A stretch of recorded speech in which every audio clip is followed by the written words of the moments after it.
길을 따라 걸으면 이야기가 흐르고 하루를 따라 흐르면 마음에 시 한 줌 꽃처럼 글을 쓰는 동안 우리는 자신에게 말하고 그건 생각으로 들리고 눈으로 읽힌다. 뭔가 선택해야만 한다면 미래를 선택하기를. 어떤 사람이 되고 싶은지 생각해 본 뒤에 그런 사람이 되기 위한 말들을 쓰고 듣고 읽고 생각할 수 있기를. 그러므로 날마다 글을 쓴다는 건 자신이 원하는 바로 그 사람이 되는 길이라고 할 수 있다. 어떻게 쓰느냐에 따라 우리의 모습은 달라진다. 김현수의 책 우리가 보낸 순간들에서 한 대목을 읽어드렸습니다. 저는 문장의 소리 DJ 김민정입니다. 이야기가 흐르고 하루를 따라 흐르면 마음에 시 한 줌 꽃처럼 살며시 피어날 거야. 노래가 되어줄 거야. 당신을 안아주겠지.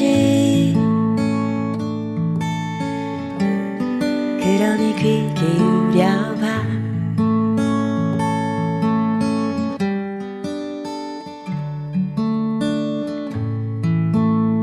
문장의 소리.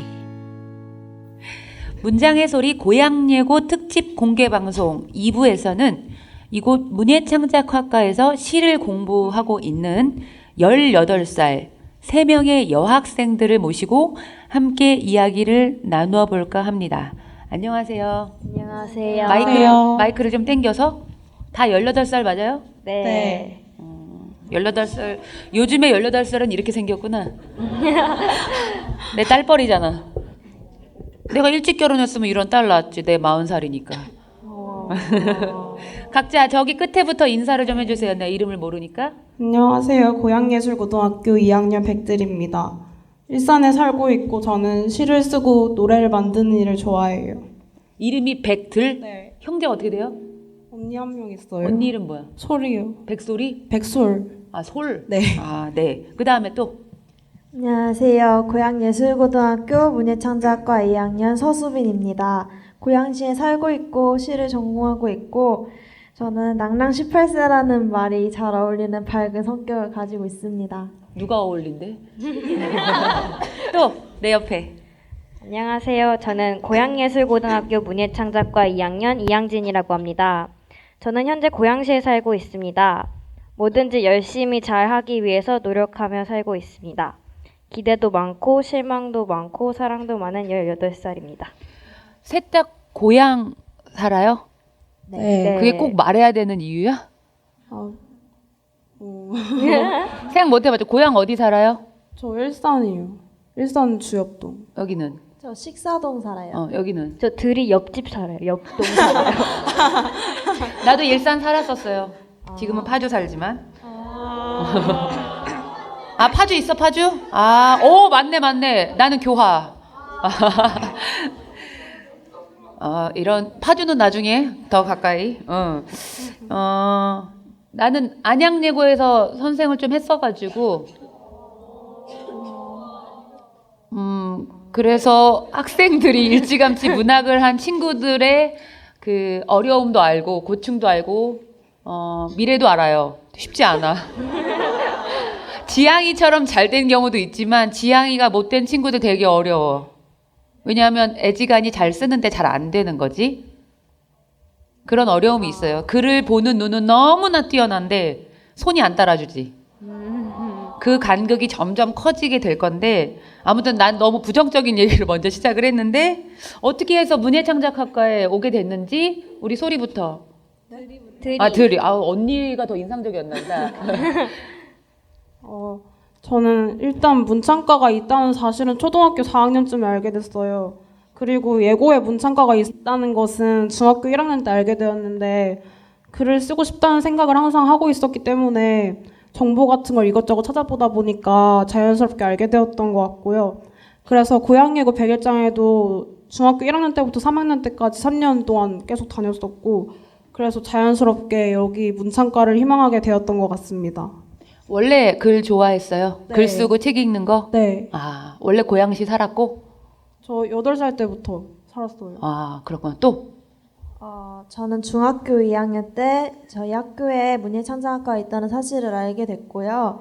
3학년 때 진로에 대한 이제 수업을 많이 들으면서 내가 고향예고를 가면은 좋겠다라는 생각을 했어요. 근데 저는 중학교 때는 소설이나 시가 아닌 논술문 위주로 글을 많이 썼는데 그래도 그때부터 글 쓰는 걸 좋아했었으니까 이제 이 학교에 오면은 제가 하고 싶고 좋아하는 걸 살면서 학교 생활을 할 수 있을 거라는 생각이 들었고 지금은 이게 제 꿈입니다라고 할 수 있는 딱 직업은 없는데 글을 쓰는 게 하고 싶어서 제가 이 학교를 다니다 보면 어떤 꿈을 가지고 있든지 다른 친구들보다 좀 빨리 이룰 수 있을 거라는 생각이 들어서 이 학교에 오게 됐습니다.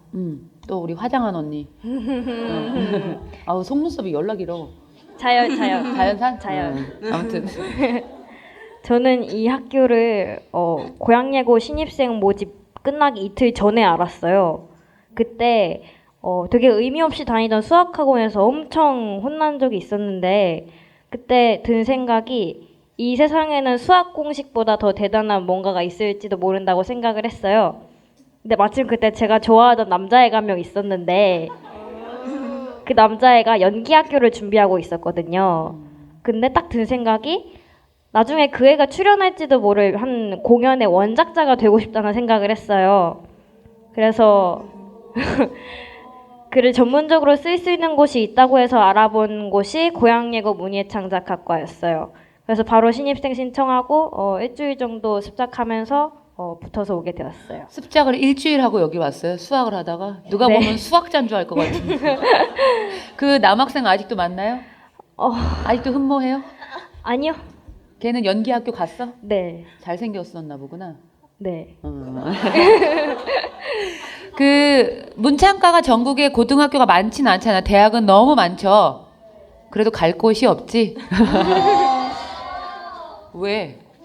사실대로 말하는 걸 빨리 받아들여야 돼. 그래 나중에 상처를 안 받아. 일단 방송을 듣는 사람들은 뭐 졸업생도 있을 수 있지만 애기들, 뭐 중학교, 초등학교 아이들도 들을 수 있으니까 고향예고 예술학교의 고향예고 문예창작학과는 어떤 곳인지 수업은 어떻게 이루어지는지 똑소리 나는 사람이 한 명이 얘기를 들이가 똑소리 나죠. 네, 문예창작과는 시와 소설 2가지의 전공으로 나누어져 있습니다. 일주일에 2번 점심시간쯤부터 저녁까지 실기 수업을 하는데요. 일반 교과 수업을 들을 때는 한 학년이 모두 같은 반이지만 실기 수업을 할 때는 학년마다 4개의 반으로 나누어서 수업을 들어요. 1학년 때는 시와 소설 수업을 모두 들을 수 있고요. 자신의 흥미와 적성을 생각해 본 뒤에 11월에서 12월 사이에 전공 선택을 해요. 그렇게 2학년부터는 시 전공 2반, 소설 전공 2반으로 구성되어서 실기 수업을 들어요. 수업 내용에 대해서 말씀드리자면 저희 반의 경우는 다양한 활동을 많이 하는데요. 수업을 시작할 때에는 한 명의 학생이 자신이 좋아하는 시를 소개하는 시간을 먼저 가지고 수업을 시작해요. 그리고 수업 내용은 현대 시에 관련된 이론과 철학 수업 같은 것도 하고 외국 단편 소설을 읽고 이야기를 나누는 시간을 가지기도 해요. 그리고 가끔씩 엄청 특별한 그런 시간을 갖기도 하는데 예를 들어서 저희 선생님께서 주머니에 물건 같은 걸 담아오시면 그걸 보지 않고 만져보기만 하고 그 모습을 상상해 보면서 직접 그림도 그리고 이런 특별한 활동을 하는데요. 그런 과정에서 시의 소재를 찾는 거예요. 그 선생님 누구예요? 김영민 선생님. 직접 계시니까 뭐라고 말을 못하겠네. 네. 그리고 물론 일주일에 한 번은 꼭 다른 친구들의 글을 합평하는 시간을 가집니다. 반장이에요? 아니요. 제가 반장입니다. 아, 도도하구나. 그 어떻게 보면 되게 이르게 문학을 접하는 거죠. 저는 대학에 들어가서부터 문학을 하기 시작을 했는데 장단이 있어요. 그쵸? 지금 뭐 내가 괜히 여기 왔는데라는 후회도 물론 있지만 아까 뭐 여기 친구들 말한 것처럼 일찌감치 진로가 정해져서 말하자면 직진만 하면 되는 그런 뒤돌아보지 않아도 되는 그런 마음들이 있을 건데 지금까지 후회는 없어요? 세 명 다? 매일 행복해? 매일 행복한 건 아니지만 후회는 없습니다. 오. 솔직히 이 학교에 와서 한 번도 후회를 안 했다고 하면은 그건 거짓말이라고 생각을 해요. 저는 이제 저는 이제 친했던 중학교 친구들이 어쩌다 보니 다 한 학교에 가 있어요. 그래서 그 학교에 갔으면 그 친구들이랑 더 이렇게 좀 친하게 좋은 우정 여행도 다니고 하면서 더 추억을 많이 쌓을 수 있지 않을까라는 생각은 가끔 드는데 그래도 만족스러워요? 만족스러워요. 지금 학교에 수업 나오시는 문인들은 누가 계세요? 저희 반은 안명호 안명옥 선생님 저희 계시. 아, 네. 한 분이세요? 저희 같이 반. 안명옥 시인쌤, 김영미 시인쌤, 그리고 장희정 소설쌤, 김주희 소설쌤. 이렇게 2학년은 이렇게 맡고 계세요. 그 언제 처음 완성된 글을 이 정도는 뭐 100일장을 위한 것이 아니라 이 정도는 내가 좀 글 좀 썼는데 이런 느낌이 미쳐가지고 혼자 느껴질 때가 있잖아요. 아침에 뭐 다 자고 일어나서 보면 갖다 버릴 글이지만 밤에 쓰면 뭔가 있어 보이는데 아침에 되게 유치하잖아. 그런 경험을 나는 데뷔 16년인데 아직도 해요. 절대 밤에 원고 쓰면 안 돼. 막 자만에 빠지지. 언제 나 이 정도 쓰면 작가가 될 수도 있을 것 같아 라는 느낌을 받았어요. 저 2학년 1학기 끝나갈 때쯤에 어떤 한 시를 썼었는데 그때 친구들이 좋다고 해줘서 그때쯤 친구들이 좋다고 해서 내가 만족한 건 아니고 아니 저 또한 쓰면서 되게 즐겁고 행복해갖고 그런 희열을 느껴봤구나. 네. 또 저는 1학년 때 마음속으로 전공을 여름방학이 끝날 때쯤 정했어요. 이제 한 학기를 시를 배우면서 이게 시가 이런 거구나 좋아지면서 이제 시를 그때 선택을 했는데 2학기 작년 10월쯤에 좀 큰 상을 하나를 타면서 이게 딱 내 길이구나라는 생각. 친구들이 별로 안 좋아하지 않아? 농담이에요. 그래서 이제 내 길이다라는 거에 확신이 섰어요. 상 하나에. 그러니까 좀 그래도 자신감이 되게 많이 떨어져 있던 상태에서 이런 좀 눈에 보이는 성과가 성적이 있으니까. 생기니까 그래도 이제 시를 써도 괜찮겠구나라는 생각을 했던 것 같아요. 드리는 저는 딱히 뭐 엄청 완성된 글이라기보다는 지금 제가 받았던 질문이 언제 처음 글을 쓰기 시작했냐는 질문이어서 그 질문대로 준비를 해왔는데 난 원래 이거대로 원래 안 해요. 언제 가장 내가 글을 쓰면서 이 정도는 내가 글을 써도 되겠다라는 만족감 같은 걸 스스로 느낀 적이 있냐고. 만족감을 느꼈을 때는 초등학교 때? 아니 그게 제가 동시를 썼어요. 그게 제목이 민들레 씨앗의 꿈이라는 동시였는데 제목도 외워? 그게 제가 인터넷에 올렸는데 그게 이달에 동시가 돼가지고 그때 진짜 그때 처음으로 애들한테 욕을 부르고 있어 지금. 아니 그래서 제가 이대로 준비를 해왔는데 내 보니까 질문지대로 아까 답을 하길래 일부러 공격한 거야. 이거 적어온 대로 말하길래. 네. 이런 대목에서 빠질 수 없는 게 영향을 받은 작가를 빼놓을 수가 없어요. 나는 학생들한테 가장 중요하게 수업을 했었던 대목이 뭐였냐면 내 주제 파악하라는 거였어. 아니 이게 슬픈 얘기가 아니고 내가 좋아하는 작가와 내가 잘 쓸 수 있는 글은 다르다. 그거 되게 중요한 거야. 뭐 어를 왜 해? 그게 아니라 나는 되게 시의 소질이 있는데 엄하게 소설에 가 있는 애들이 있고, 왜냐하면 내가 소설가를 좋아하는 몇이 있어. 그럼 그렇게 되고 싶어. 그럼 거기가 있어. 근데 걔는 안 돼. 왜냐하면 리듬이나 이런 것들이 시에 가까워. 또 어떤 애는 동화를 잘 쓰거나 동시를 잘 써. 그럼 아동문학 하면 되는데 기어이 부득부득 막 그 아닌 쪽에 가 있는 거. 그러면 나중에 되게 힘들어지니까 고등학교 때 가장 중요한 건 내가 무엇을 잘 쓸 수 있는가. 어떤 장르의 글을 잘 쓸 수 있는가.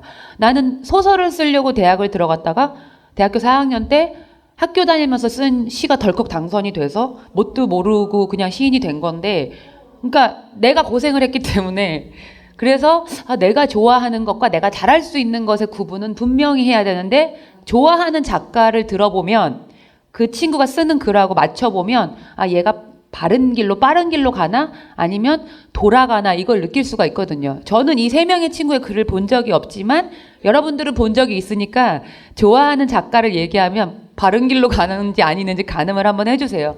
누구를 좋아해요? 갑자기 두려워지네. 뭘 두렵긴 원래 좋아하는 거 얘기하면 되지.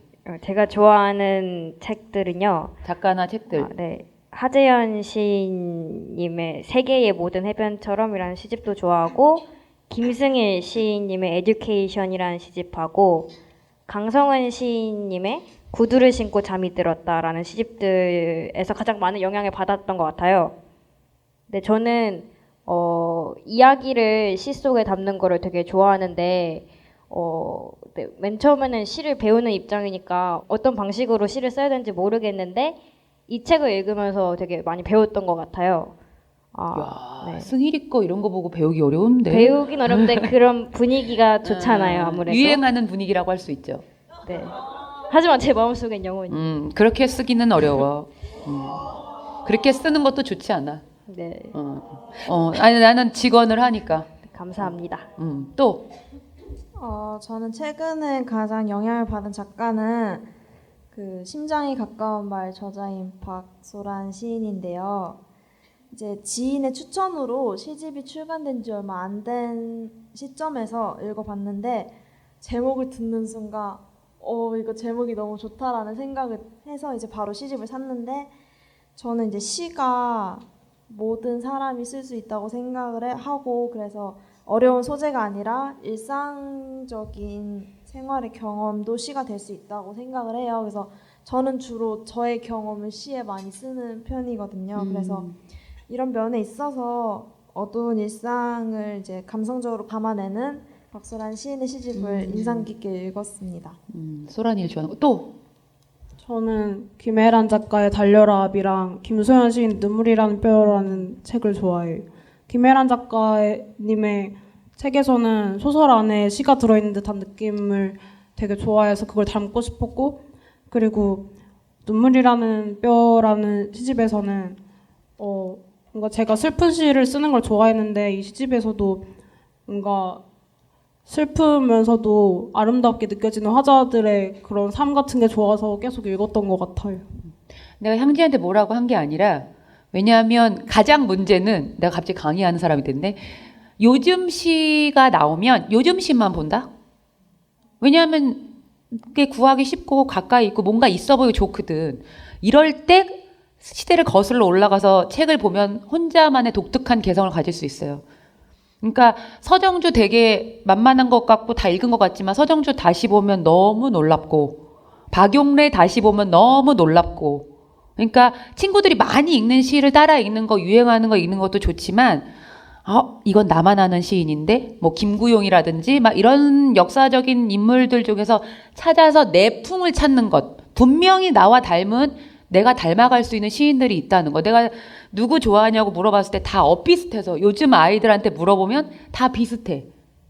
그래서 백일장 심사할 때 되게 힘들어요. 얘가 걔인가? 어디서 베꼈나? 별 생각이 다 드는 거지. 그게 좀 튀는 애들은 정조가 좀 다른 아이들이 있어요. 그러니까 전략이 필요해. 나쁜 말이지만 전략을 가질 필요가 있어. 그거는 내 취향을 찾는 되게 훈련으로서 고등학교 때 하기 되게 좋은 건데, 혹시 나도 이런 경험이 있지만 부모님의 반대, 뭐 여러분들 중에서도 부모님이 야 글 써서 뭐해 이런 사람들 많죠. 나도 그래서 나도 그랬는데, 아무튼 그 부모님의 반대는 없었는지, 향진이부터. 저는 저희 부모님께서 제가 옛날부터 글쓰기를 좋아한다는 걸 알고 계셨어요. 근데 아예 전공으로 밀고 간다고 하니까 놀라시기는 엄청 놀라셨어요. 근데도 눈 한번 딱 감고 오케이 해주신 것 같아요. 그래서 제 삶은 제 삶이니까 제 선택을 믿고 한번 밀어주신 것 같아요. 근데 부모님들이 글 쓰는 거 왜 그렇게 싫어하시는 것 같아요? 돈 못 벌어서? 어떻게 하면 편하게 살아? 요즘 편하게 사는 사람들이 어디 있어? 아니 왜 내가 부모야? 왜 나한테 그 불만? 아니 나도 똑같이 20년 전에 부모를 설득하느라고 혼났으니까 난 전보고 대학을 갔으니까 우리 엄마가. 아무튼 또 반대 안 하셨어요 부모님이? 저는 초등학교 고학년 때부터 이렇게 글이라는 걸 계속 써왔어요. 기자단 활동도 했었고 신문부 활동도 했었고. 뭘 많이 했구나. 다져진 게 많네.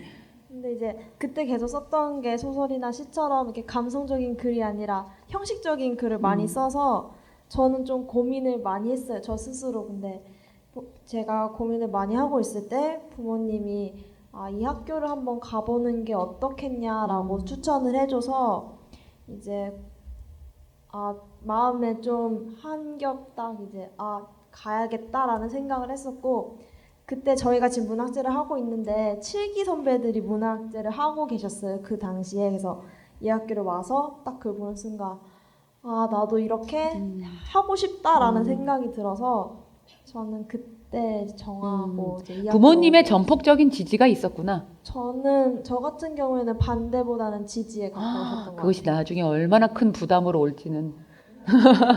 밀어줬는데 너 뭐야? 이러면 어떡할 거야? 나 왜 이렇게 오늘 와서 되게 바닥다는 얘기를 하고 있지. 이거보다 더 바닥은 없으니까.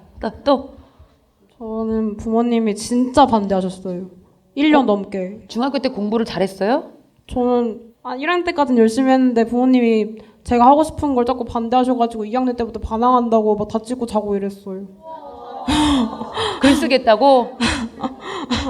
그냥 제가 하고 싶은 걸 못하니까 뭔가 삶의 의미가 없어지는 기분이었어요.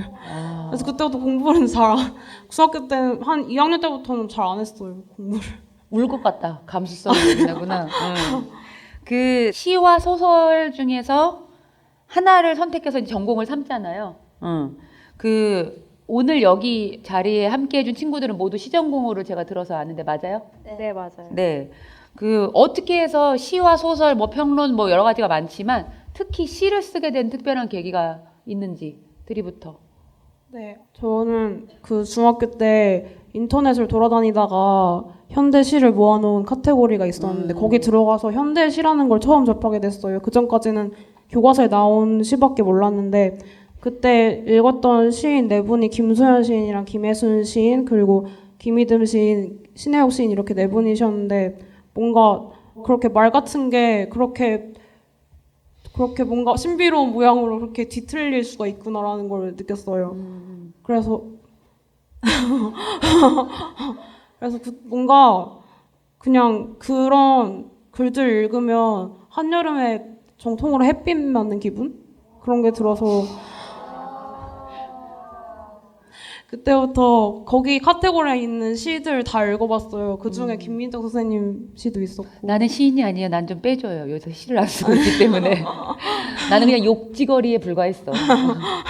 그래서 그때부터 시에 관심을 갖게 됐던 것 같아요. 또 저는 초등학교 때 공부방을 다녔어요. 친구 부모님이 하시는 공부방이었는데 제가 공부를 하기 싫어하면 친구랑 약간 노는 시간을 주셨는데 책을 읽기도 했고 그때 동시를 좀 많이 썼었어요. 그래서 지금도 막 몽땅 연필 이런 제목의 동시가 되게 막 제가 썼던 게 생각이 나고 이러는데 저는 솔직히 이 학교 입학할 땐 소설로 입학을 했고 한 학기 정도는 시에 갈피를 못 잡았어요. 행 써봤자 막 6행 써놓고 이거 무슨 시라고 웃기고 있는 상황이었는데 여름방학 때쯤부터 이제 시가 너무 많이 좋아지기 시작을 했고 그래서 이제 시전공을 하려고 많이 생각을 했었던 것 같아요. 또 저는 소설하고 시 둘 중에 선택하는 게 굉장히 어려웠어요. 근데 둘 다 잘 쓰나? 아니요. 어떤 계기가 있었냐면요. 맨 처음에 소설 시험 보고 들어와서 계속 소설 고집했는데 저는 제가 절대 시를 쓸 수 없을 거라고 생각을 했었던 것 같아요. 정말 솔직하게 입학 당시에는 시가 뭔지도 몰랐고 문학동네나 문학과 지성사 뭐 이런 출판사에서 예쁘게 시집 만들어서 파는 줄도 진짜 몰랐거든요. 저 친구들 뒤따라갖고 막 쫄래쫄래 서점 가서 시집을 읽는데 이렇게 짧은데도 재밌는 글들이 있었구나 하고 그때부터 계속 시를 읽었어요. 그래서 계속 시 읽다가 마음속에 담아둔 소설을 하려고 보니까 시가 더 즐거운 거죠. 그래서 시를 선택하게 되었는데 솔직하게 소설을 잘 쓸 수 없을 것 같다는 압박감도 좀 들어서 그 시를 선택한 것 같아요. 성격이 좀 급하죠. 네, 나도 성격이 너무 급해서 시 쓰는 거예요. 저도. 단편 70매를 쓰려니까 이게 3일 만에 쓰기가 힘들더라고. 성격이 급한 사람들이 빨리 끝을 보고 싶거든. 완성된 걸 출력하고 싶잖아. 나는 그런 마음에 시를 썼어요. 나랑 성격이 좀 비슷한 것 같아서. 네. 시 쓰면서 뭐 이건 뭐 시인들한테도 공통적으로 많이들 질문하는 건데 요즘 뭐가 가장 시 쓰면서 어려워요? 저는 시 쓸 때 약간 발상 자체는 조금 잘 떠오르는 편이에요. 근데 이게 묘사를 하거나 시를 지루하지 않게 끌고 나가는 힘이 제가 생각해도 좀 부족해서 마무리가 좀 흐려지는 경향이 있어요. 그래서 좀 탄탄한 시를 쓰고 싶다라는 생각도 들고요. 또 이제 100일장에 나가는 경우에는 뭐 짧게는 100분, 길어야 2-3시간 정도의 좋은 시를 써야 되는 게 어렵다고 생각을 합니다. 고등학교를 졸업하면 그런 일은 별로 없을 거예요. 그거 가장 고통스럽죠. 시간 안에 난 못해. 나는 애들한테 하라고 하지만 난 못해. 그건 여러분들이 선택했으니까 그 시간을 때워야 되는 거지만 또 가장 어려운 점. 저는 시에 서사나 이야기를 많이 담는 편인데 그러다 보니까 너무 긴 거예요. 단편 소설 쓰는 것도 아니고. 그래서 근데 아직 시를 쓰는데 또 미숙하니까 아무리 줄여도 줄여지지가 않는 거예요. 그래서 쓸 때 가장 함축적인 표현을 고민해야 하는 게 가장 어려운 것 같아요. 아주 적확하고 명징한 단어 하나로 시를 읽는 사람에게 딱 느낌이 다가올 수 있도록 해야 하니까요. 제 첫 시집 나르는 고슴도치 아가씨가 그런 맥락에서 소설 쓰다가 갑자기 냈기 때문에 그렇게 말이 많은 거예요. 지금 예를 들어준 거예요. 이 친구가 이야기를 담고 소설을 썼다고 했잖아. 그럼 시를 아직 모르는 거야. 나 아직도 시 잘 모르거든요. 그러니까 어떻게 쓰는지 잘 모르겠어. 지금 배워가고 있는 과정. 그럼 당연히 이야기가 숨죽이기가 되게 어려운 거. 아마 소설 쓰다가 시 쓰는 친구들이 여기 또 있다면 당연하게 그럴 수밖에 없어. 그래서 그 과정을 견디는 게 이기는 거. 또 저는 몇 달 전까지는 시가 진짜 진심으로 좋아서 썼는데 요새 뭔가 의무적으로 쓰는 순간들이 많다 보니까 뭔가 빨리 몇 달 전에 진짜 진심으로 썼던 그때 순간들로 돌아가고 싶다는 조급함과 불안함에 알게 모르게 휩싸여서 지냈던 것 같아요. 그래서 그런 것들이 힘들었던 것 같아요. 글 쓰기 전에 막 책상 같은 거 막 치우고 청소하죠? 어떻게 하셨지? 아니 우리 다 그래. 막 밥 해 먹고 막 청소 막 깨끗하게 하고 연필 깎고 책상 쫙 이렇게 해놓고 몇 줄 쓰다 그냥 자잖아. 뭔가 마음을 먹어야 돼서 잘 써야지라는 게 막 하나가 막 왔어. 그럼 막 치워. 근데 앉으면 달아나지. 그걸 잡기가 너무 버거우니까 그런 어려움들이 있을 건데 이 방송을 저는 이제 여기서 여러분들하고 생방을 하니까 얼굴도 다 보이고 여기 새 친구도 다 보이는데 이 방송을 듣는 사람들은 얘네들이 지금 뭐 하는 건가 이럴 수도 있을 것 같아요. 막 문학에 대한 어려움도 얘기하고 시쓰기의 곤궁함도 얘기를 했는데 먼저 저희가 뭐 좀 드렸죠. 가장 영향을 많이 받은 글이나 각자의 시 중에서 그 방송을 듣고 있는 분들한테 들려줄 수 있는 대목을 좀 읽어달라. 자, 백들부터. 네, 저는 제 시를 가져왔습니다. 야, 용기가.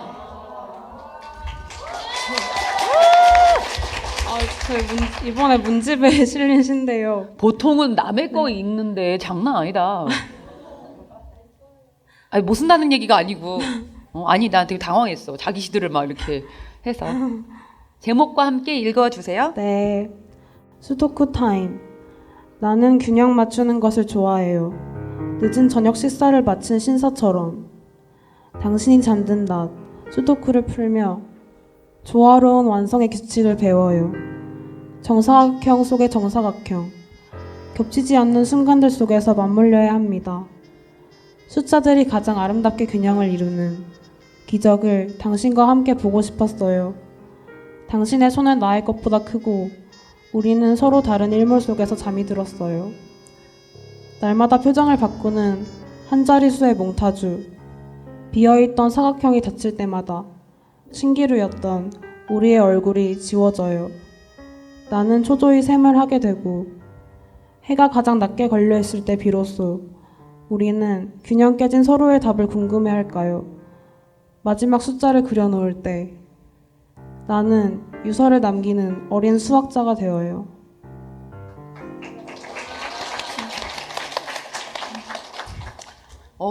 어렵네, 시가. 어떻게 쓰게 된 시예요?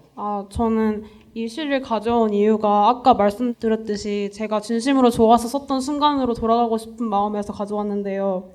제가 쓴 시 중에서 가장 애착이 가는 시이기도 하고, 이 시의 의미를 잠깐 말씀드리자면, 겹치지 않는 사각형으로 이루어진 수도쿠 게임을 타인과의 관계와 묶어서 쓰고 싶었어요. 그래서 화자가 수도쿠를 푸는 순간 당신은 언제나 잠들어 있는 모습을 그렸는데요. 같은 장소에 있지만 균형이 맞지 않아서 진정으로 함께할 수는 없는 두 사람의 모습을 그렸습니다. 그들의 내면에는 오래전부터 결핍이 자리 잡고 있었는데요. 제가 타인과의 관계에서 결핍을 느낀다는 게 참 묘한 일이라는 생각을 했어요. 왜냐하면 내가 아닌 다른 사람과 가까운 관계를 맺는다는 것은 결핍을 채워줘야 하는 일이 아닌가라는 생각을 했기 때문에 관계 자체가 결핍이 된다는 게 참 묘한 일이라고 생각했고, 그래서 타인이라는 게 뭔가라고 고민을 많이 했었어요. 그 질문 하나만 해도 돼요? 네. 상 많이 받았어요?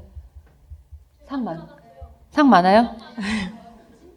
들이상 많아요. 그래서 이렇게 자기 시에 대한 얘기를 잘하는구나. 여기 대학 그냥 가겠네, 여기는. 아니. 내가 이렇게 말하면 가는 거야? 아무튼 되게 난 고등학생 시 같지 않게 읽었네? 감사합니다. 좋은 얘기인지는 모르겠어요. 아무튼. 자, 또. 저는 이제 저도 제 시를 가지고 왔는데 원래 작가의 시를 읽으려고 하다가 제 시를 한번 읽어볼까 하고 소란이를 버렸어? 그래요, 읽어주세요. 어떤 시? 제가 지금 상을 2개밖에 못 받았거든요. 두 개나 받았으면 됐지. 그 중에 처음 상 받았다고 했던 그 시를 한번 읽어볼까. 욕심이 많구만. 하나만 있어도 되지 뭐. 자, 읽어주세요. 상 받은 시래매.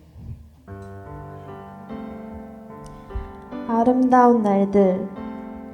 낡은 액자 속에는 멈춰버린 많은 아름다운 날들이 존재하지만 액자는 수없이 넘어지고 떨어져 나무 조각이 떨어지고 생채기가 났다. 갓 태어나 아직 눈조차 뜨지 못한 빨간 핏덩이도 자기만한 하얀 곰인형을 안고 있는 100일 된 아기도 노란 유치원복을 입고 해맑게 웃고 있는 어린 아이도 모두 그 아름다운 날들 속에 머물러 있다. 액자 속의 시간은 멈췄지만 몸시계의 초침은 멈추지 않아 유치원복을 입고 있던 아이는 이제 교복을 입는다. 나의 몸시계의 초침이 수없이 돌아가는 동안 찬란한 색을 가지고 있던 아빠는 색을 모르는 나를 감싸 안고 자신의 색을 모두 주고 탈색되었다. 사진 속 나를 안고 있는 아빠는 무색이 되고 나는 찬란히 빛나고 있다. 나의 색도 언젠가 내 아이의 액자에 갇혀 탈색되겠지. 액자는 낡아도 사랑은 낡지 않는다.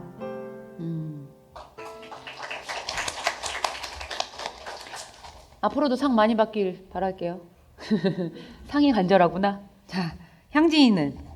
저는 사이토 마리코라는 시인의 눈보라라는 시를 준비했습니다. 사이토 마리코 좋아해요?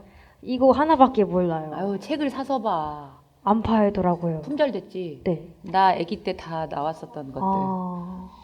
좋아할 줄 알았어. 네, 읽을게요. 네. 수업이 심심하게 느껴지는 겨울날 오후에는 옆자리 애랑 같이 내기하며 놀았다. 그것은 이런 식으로 하는 내기다. 창문 밖에서 풀풀 날리는 눈송이 속에서 각자가 하나씩 눈송이를 뽑는다. 건너편 교실 저 창문 언저리에서 운명적으로 뽑힌 그 눈송이 하나만을 눈으로 줄곧 따라간다. 먼저 눈송이가 땅에 착지해버린 쪽이 지는 것이다. 정했어. 내가 작은 소리로 말하자 나도 하고 그 애도 말한다. 그 애가 뽑은 눈송이가 어느 것인지 나는 도대체 모르지만 하여튼 제 것을 따라간다. 잠시 후 어느 쪽인가 말한다.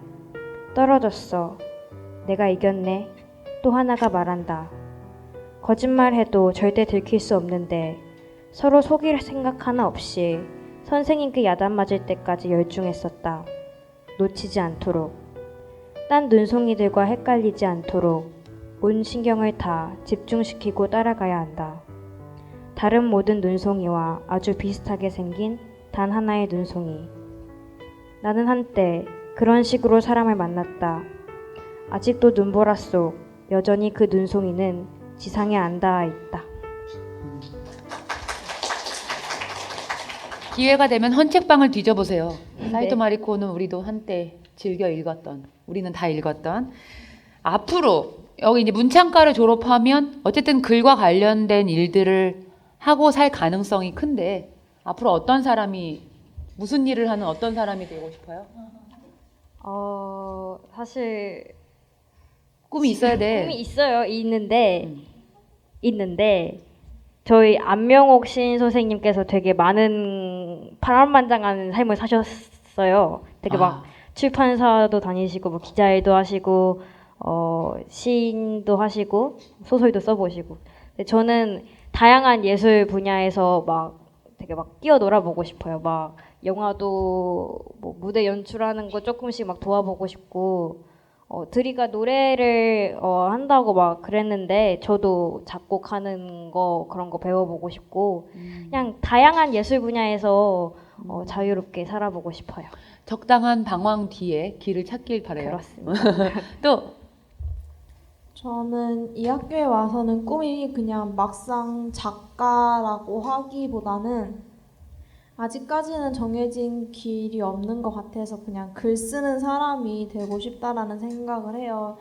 뭐 시나리오, 연극 대본도 써보고 싶고 드라마도 써보고 싶고 뭐 시도 계속 쓰고 싶고 뭐 소설도 한번 다시 써보고 싶다라는 생각이 들어서 저는 이제 이 글이 길이나 표현 방법만 차이가 날 뿐 경계는 없다고 생각하기 때문에 지금 시를 쓰고 있다고 해도 제가 다른 글을 쓰는 것이 불가능하지 않다라는 생각을 해요. 그래서 어떤 정해진 직업보다는 아직까지는 그냥 글을 쓰고 있는 사람이 되고 싶습니다. 드리는 저는 그냥 지금까지 해왔듯이 글을 쓰고 보여주고 음악을 만들고 들려주는 사람이 되고 싶어요. 그냥 제 삶에 있어서 가장 소중한 것 중에 그 두 개를 포함해 왔기 때문에 그냥 계속 작곡하고 시 쓰고 그걸 보여주는 사람이 되고 싶네요. 지금까지는. 제가 중간중간 약간 부정적으로 얘기를 했지만 여러분들 되게 행복한 사람이에요. 그렇잖아? 맞아요. 아니야, 하고 싶은 거를 벌써 하고 살잖아. 없는 거에서 있는 거를 만들어내는 사람들인 거잖아요. 아무 이미지나 뭐 아무 표현이 없는 거를 자꾸 막 만들어내는 되게 그걸 해야만 하는 되게 자유로운 3년을 보내는 시간이니까 제가 보기에 이 학교를 다니는 동안에는 제가 뭐 하고 싶어요 이런 질문을 드렸지만 그거 아무 상관도 없어. 10년 뒤 만나면 다 어마한 거 하고 살 거야. 진짜로 다 사람의 팔자는 몰라. 그 대신에 이 학교를 다니는 3년 동안은 마음껏 놀아요. 책을 가지고 놀고 내 글을 가지고 놀고 내 친구를 가지고 노는. 진짜야. 가장 가까운 것들하고 놀아보는 아주 자유로워 보이는 그래서 나를 알아가는 그 3년? 그런 시간을 여러분들이 보냈으면 좋겠어요. 오늘 새 친구가 나와서 시간을 쪼개서 쓰느라고 되게 조금 빠르게 진행을 했는데 아무튼 저도 오랜만에 고향예고에 와서 여러분들을 만나니까 내가 시인이었구나 약간 그런 생각도 하면서 좋은 글쓰기를 하는 선배로 모습을 좀 보여줘야 하는 결심이 좀 서서 기분이 좋았던 것 같아요. 오늘 긴 시간 동안 방송 함께 해줘서 너무 고맙고 나중에 기회가 되면 또 보는 시간을 가졌으면 좋겠어요. 수고 많으셨어요. 반가웠어요. 감사합니다.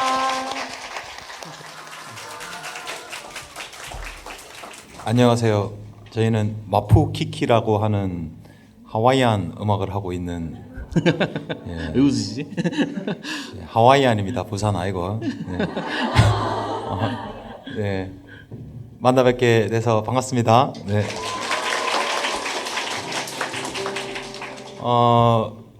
고등학교 진짜 오랜만에 오는 것 같아요. 맞아요. 그래서 너무 오랜만이요. 너희들 눈빛을 보니까 뭔가 떨리고 재밌고. 고등학교 네. 때 나는 책이라고 하면은 가위바위보 져가지고 독서반 CA 그거 한 거 창피하네. 그 문학 창작부면은 사실은 소설을 쓰고 이러는 거죠. 소설 쓰고 시도 쓰고 그런 거 읽고 그죠? 네. 좋습니다. 네. 사실 무슨 이야기를 할까 뭐 하다가 저희는 저희 소개를 좀 하고 저희가 이렇게 살고 있는 이야기 해라고 저기 PD님이 우리를 부르신 것 같아요. 네.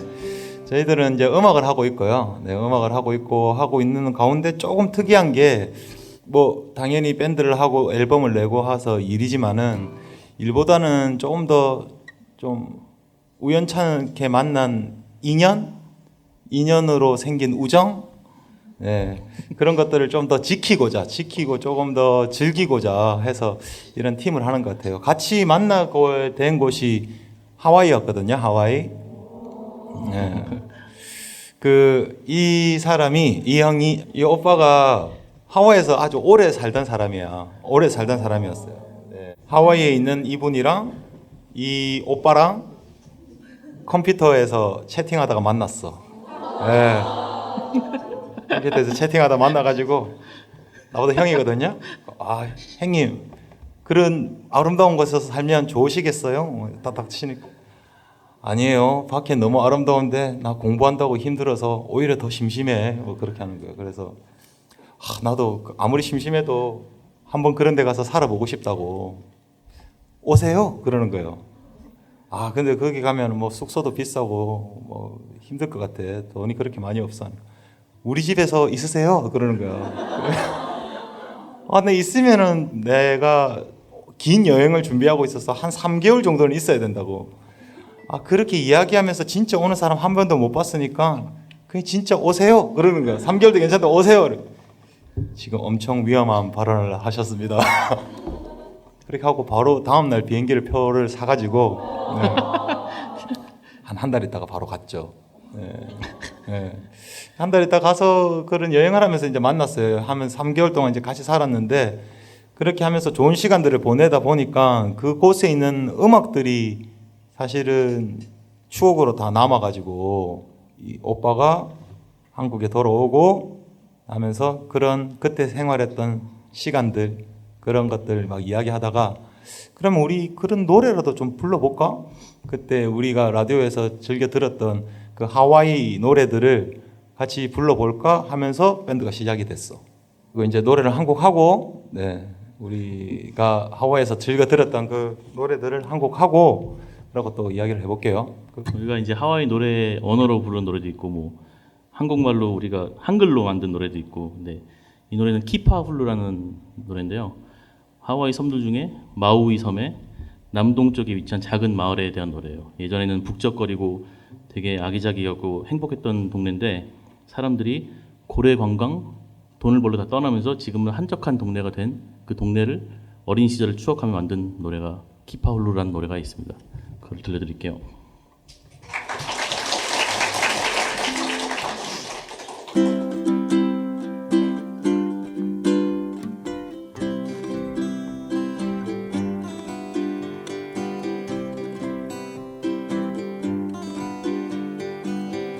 Kuai binan ni owe ekipaulu kai ni pahuole akama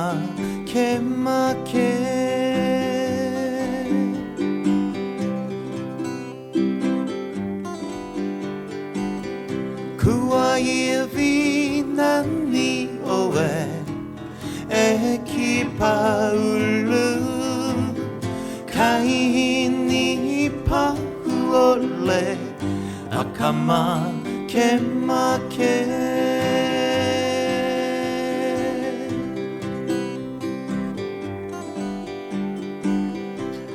에모아니 케헤 알라 카에우 카이 카훌루리 보아 이카모아나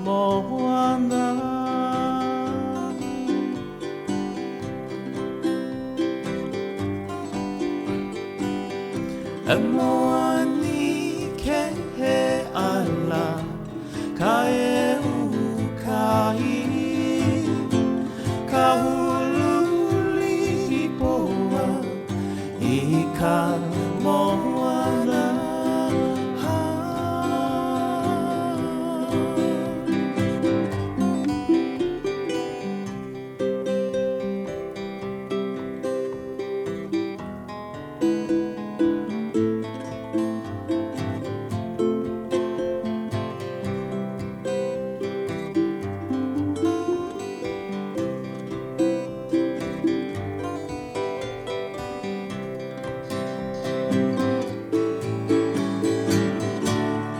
엔나네아 오이카우 칼레훌레후 할레키파 오키파 에나말리니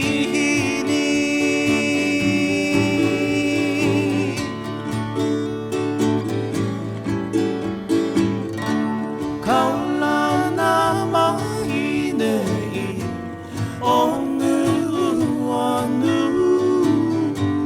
마이카이 오카니요 아이나이 카라라이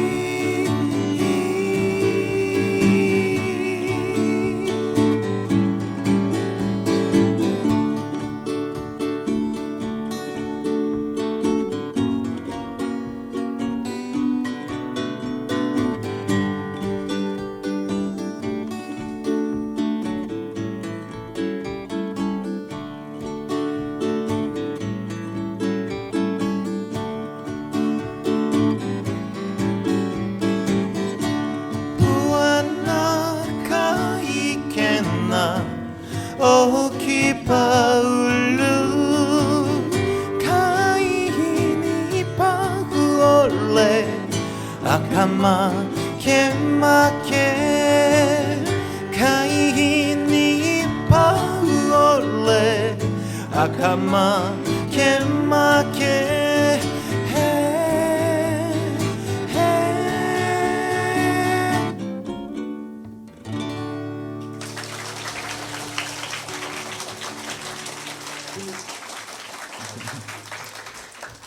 하와이 가보진 않았지만 뭐 좀 어디 온 것 같아요. 네. 이 노래를 계속 들었어요. 이런 노래들을 이런 무슨 말인지 무슨 뜻인지도 전혀 모르지만 사실은 그때는 나는 뭐 어떤 음악을 좀 치열하게 막 조금 더 잘하고 싶어서 막 연습 많이 하고 코드 같은 것들 좀 더 좋은 코드의 노래들을 만들고 싶고 막 그런 욕심 같은 것들이 좀 많았었던 시기여서 그래서 이 음악을 제일 처음에 이런 음악들을 제일 처음에 들었을 때도 그냥 코드 그리고 기술적인 거 그런 것들이 제일 처음으로 자꾸 들으려고 하는 나를 발견했었거든요. 근데 여러분들 들어보면은 알 수도 있나 모를 수도 있나 그렇지만은 노래들이 엄청 단순하잖아요. 그죠? 단순하고 하는데 거기 있는 어떤 가수들의 라디오에서 흘러나오는 음악들이 완전 소리로 코드들도 4개, 3개 이렇게 있는 이 노래들을 정말 좋은 소리, 좋은 목소리로 한 방에 오게 그런 식으로 노래를 하는 거 보고 아, 이게 참 좋구나 그런 생각을 했었어요. 그러면서 이미 이제 이런 멜레는 이 멜레라고 하거든요. 이런 멜레 음악에 이동걸 오빠가 빠져 있었어. 그래가지고 그 두꺼운 책 이렇게 막 보면서 공부를 하다가 아씨 도저히 안 되겠어. 나 좀 쉬어야 되겠어. 그러더니 책을 던져놓고 이 큰 덩치에 이 작은 우쿨렐레를 들고 이게 그 제일 큰 사이즈예요. 이걸 들고 혼자 노래를 이 멜레 노래를 한 2곡 부르더니 아 이제 됐다 하고 다시 공부하는 거야. 할 수밖에 없었지. 나도 그때 유학 생활이 12년 차였거든요. 미국에서. 내가 이 길을 가는 게 맞는 건가라고 한참 저도 빠져있을 때였어요. 그러다 이제 완전히 다른 삶을 살던 친구가 온 거죠. 갑자기 툭 하고 그냥 튀어나온 건데 보면서 이제 그때 항상 했던 생각이 이거였어요. 저는 그냥 제가 진짜 여러분들이 부러운 게 고등학교 때부터 자기 길을 이제 찾아서 가는 거잖아요. 그때까지 솔직히 아직 없었어. 내가 뭘 하고 싶었는지, 이게 공부를 하고 있는데 내가 정말 하고자 해서 하는 건지, 아니면 원래 발을 디뎠던 곳이 이 길이니까 그냥 계속 가야 되는 건지. 항상 그러다가 이제 시간 나면은 바다 가서 이제 바다를 보고 산에 가서 산을 보고 하다가 이제 그 당시 느낀 게 뭐였냐면은 서핑을 해요. 서핑을 하면은 파도를 타야 되는 거거든요. 그럼 어떤 파도가 좋은 건지 막 그것만 생각하게 돼. 아 이거 탈까 말까 하다가 놓치고 나서 아 저기 좋은 거였다고 아쉬워하고 그다음 또 기다리고 굉장히 그것에서 조바심 내면서 계속 파도만 보게 돼요. 근데 하루는 이제 산에 올라가서 그 바다를 보니까 그 바다 위에 떠 있는 서퍼들이 누워 있는 거예요. 보니까 파도는 계속 쳐오고 있는 거지. 계속 끊임없이 치고 있는 거죠. 그러니까 아 얘가 보면서 아 저기서 봤을 때는 당장 눈앞에 오는 기회만 놓치고 보고 이렇게 조급해 하는데 내가 지금 그러고 있는 것 같은데 좀 멀리 떨어져서 보니까 계속 그런 기회는 찾아오게 된 마련이고 좀 그거를 좀 그런 생각을 하게 되더라고요. 그러다가 이제 이 친구가 왔어요. 그래서 저도 이 친구를 보면서 아 이게 내가 하고 싶은 것도 한번 해봐야지 되는 인생도 있는 거고 있어야 되겠구나 해서 공부를 그만두고 한국으로 돌아오게 된 거죠. 그래서 이제 노래를 지금 하게 되고 지금 뭐 식당도 차려갖고 음식도 하고 있고 하고 싶은 걸 다 하고 살고 있는데 아무튼 이게 어쩌다 이런 얘기 나오는지 모르겠는데 친구를 잘 사귀어야 돼요.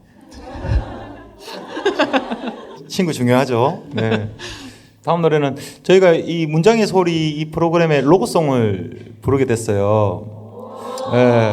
라디오 단편 소설. 아, 라디오 단편 소설. 네. 문장의 소리 알구나. 아니야 그 코너의 라디오 단편 소설.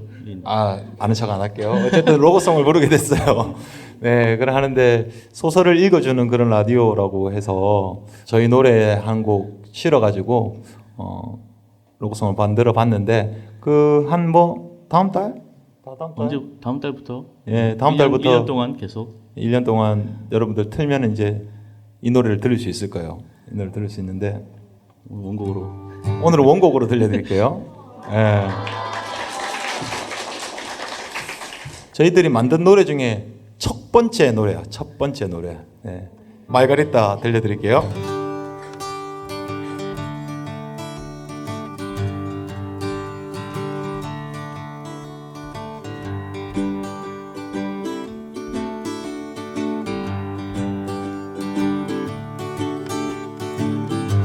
말가리탄 아이스하고 플로즌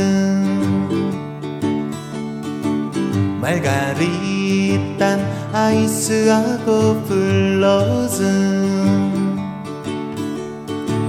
얼음을 넣은 아이스 마가리타 살짝 걸린 슬러시 프로즌 마가리타 소금 발린 플로즌 마가리타가 제일 좋아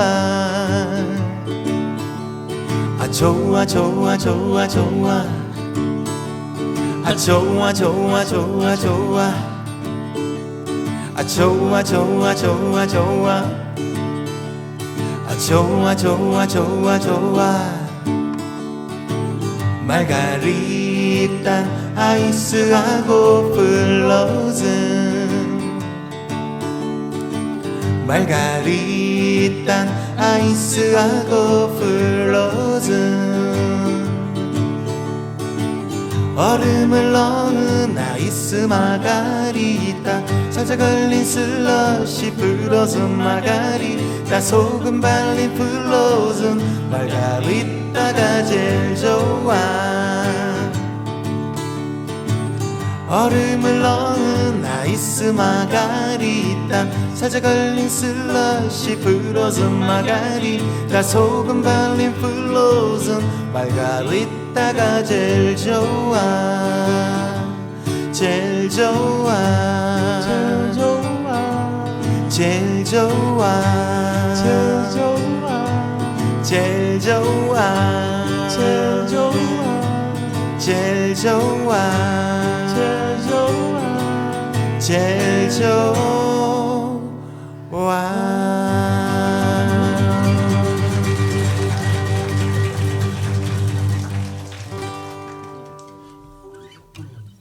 네, 말가리타였어요. 네. 저희가 햄버거 집에서 만들었어. 네. 5분 만에. 뭘 오야 들어보면 5분 만에 만들었거나 알 수 있잖아요. 네. 네. 코드 딱 2개의 노래. 네. 네. 이제 저희는 슬슬 마지막 노래 하고. 네. 착해. 네. 우리 참 아주 짧은 시간에 이렇게 정이 들고 그죠? 네. 그러니까 마지막 노래 신나는 노래 한 곡 하고 저희들은 들어갈 거고 여러분들 공부도 열심히 하고 좋은 글도 많이 쓰고 많은 꿈도 꾸고 좋은 친구들이랑 좋은 추억도 많이 만들고 행복하게 해서 나중에 비로소 우리 한번 만났다라고 하면서 다음에 한번 또 만났으면 좋겠습니다. 네. 감사하고요. 네. 마지막 곡 해우이? 마지막 곡으로 저희가 부를 곡은 해우이라는 하와이 노래인데 아름다움이라는 뜻이에요. 근데 하와이는 다 그런 게 있어요. 그 정서가 모든 것을 말할 때 뭔가 숨겨진 의미를 담아서 얘기를 해요.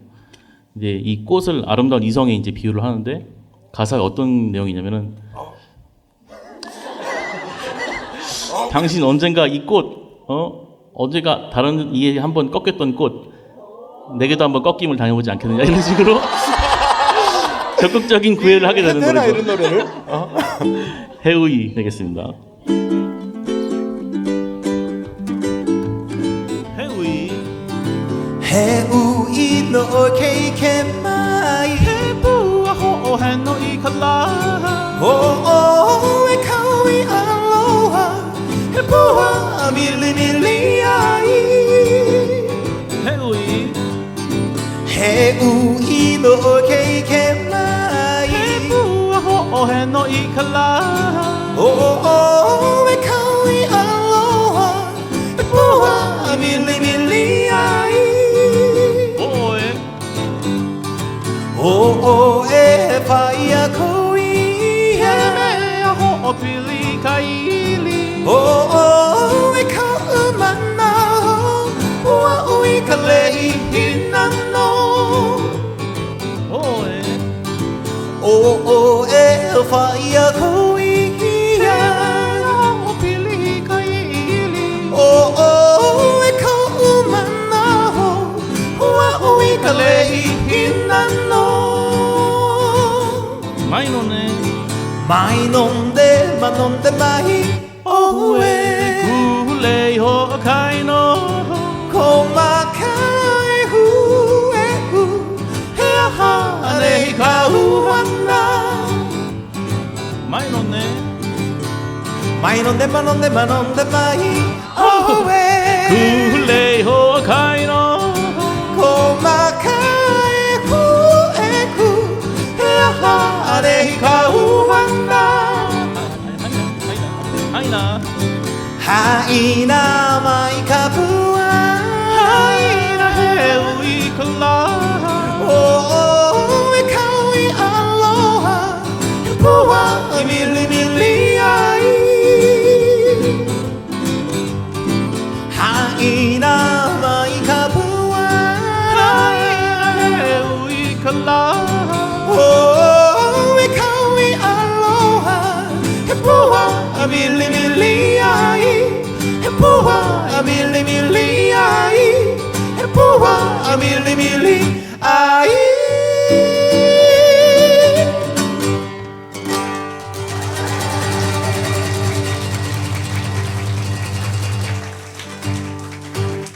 네, 여러분 반가웠어요. 감사합니다.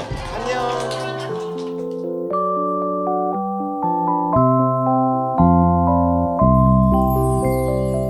오리무중.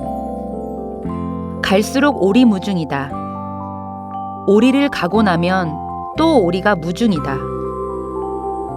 답답한 마음 달래려 호숫가를 걷다가 물속을 자맥질하고 또 자맥질하는 오리들을 본다. 쬐꼬만 창자를 채워줄 물속도, 물속 시계도 오리무중인 모양이다. 그래도 또 자맥질하길 그치지 않는 잔잔한 수면에 있는 파문이 뭉클하다. 파문당한 어떤 생의 헛발질처럼 쉴 새 없이 해적이는 갈퀴 발질이 생생하다. 물의 심장처럼 두근두근 떠 있다가 저녁놀 머금고 날아오르는 오리들처럼 생생한 물음 머금고 그냥 가야 할 모양이다. 한 모롱이 두 모롱이 감돌아 오리를 가고 또 오리를 가도 오리무중. 아득한 하늘길을 너도 가고 나도 가고 그렇게 하루가 캄캄하게 갔다. 어디 방점 한 점 찍을 데 없는 하루가 그렇게 가볍게 갔다. DJ 가방 속에 들어있던 책 한 권. 오늘 제 가방 속에 들어있던 책은 고진아 시인의 시집 명랑의 둘레 중 오리무중이라는 시였습니다. 지금까지 저는 문장의 소리 DJ 김민정이었습니다. 다음 주에 올게요. 저 갈게요.